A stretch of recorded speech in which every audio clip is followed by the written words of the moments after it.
রোজকার রান্নাগুলোকে মাঝে মাঝে স্বাদ একটু পরিবর্তন করার চেষ্টা আমরা সবাই করে থাকি। সেরকমই একটা মাছের রেসিপি নিয়ে চলে এলাম আপনাদের সামনে। চলুন দেখে নিই। 4 পিস কাতলা মাছের পেটি নিয়েছি। তাকে ধুয়ে পরিষ্কার করে নুন, হলুদ এবং একটু শুকনো লঙ্কার গুঁড়ো মাখিয়ে নিচ্ছি। একটু ভালো করে উলটপালট করে মাখিয়ে নেব। মাছের গ্রেভির জন্য লাগবে আদা কুচি, রসুন, কাঁচা লঙ্কা, পেঁয়াজ 2 রকমের, একটু মিহিন করে আর একটু বড় করে, আর টমেটো পিউরি।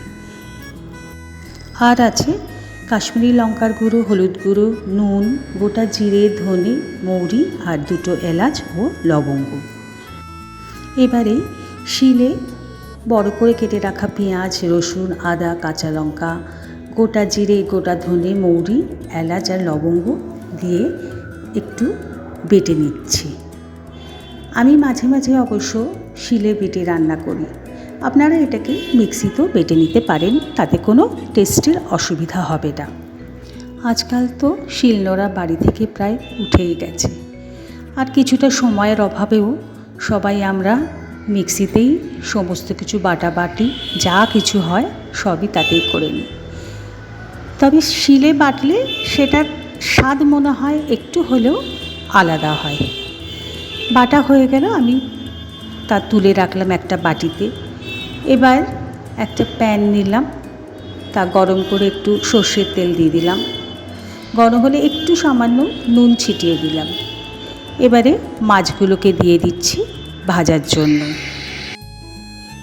মাছগুলোকে একটু ভালো করে লাল লাল করে ভেজে নেব, উল্টে পাল্টে দিয়ে। তেলে নাকি নুন দিলে মাছগুলো উল্টালে খুব তাড়াতাড়ি এবং সহজে উল্টানো যায়, সেই জন্যই আমি একটু তেলে নুন দিয়ে দিই। কথাটা অবশ্য খুব একটা বেঠিক না। অনেক সময় দেখবেন মাছ তেলে লেগে যায়, এক্ষেত্রে অতটা লাগে না। মাছগুলো ভাজা হয়ে গেলে তুলে নিলাম। এবারে তাতে পেঁয়াজ কুচি যে ছিল সেটা দিয়ে দিলাম। পেঁয়াজ কুচিটা দিয়ে একটু ভালো করে নাড়াচাড়া করে নেব।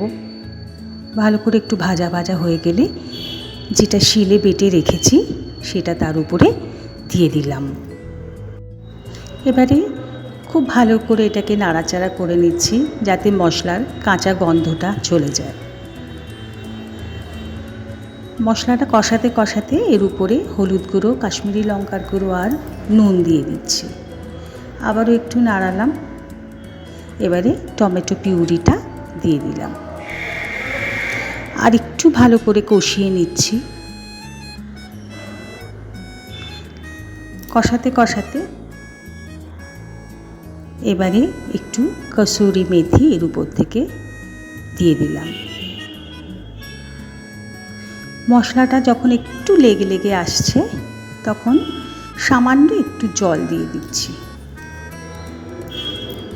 আবারও একটু নাড়িয়ে নিলাম। একটু সময় ধরে এটাকে একটু কষিয়ে নিতে হবে। উপর থেকে দেখুন তেল ছেড়ে আসছে। তেল ছেড়ে আসা মানেই মোটামুটি আমাদের কষানোটা তৈরি। আর একটু জল দিয়ে উপর থেকে ভাজা মাছগুলো দিয়ে দিলাম। একটু কিছুক্ষণ মাছটাকে সিদ্ধ হতে দিয়েছিলাম একটু ঢাকা দিয়ে। মোটামুটি মাছ আমাদের রেডি।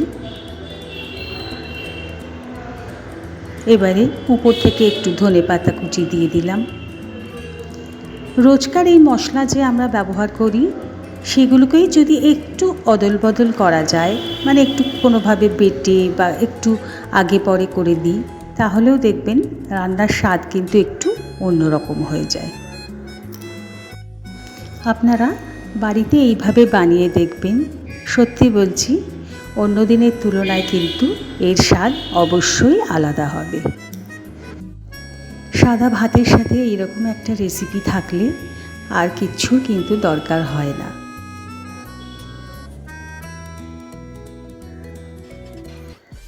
ভিডিওটা ভালো লাগলে একটা লাইক, শেয়ার আর সাবস্ক্রাইব করে দেবেন। ধন্যবাদ।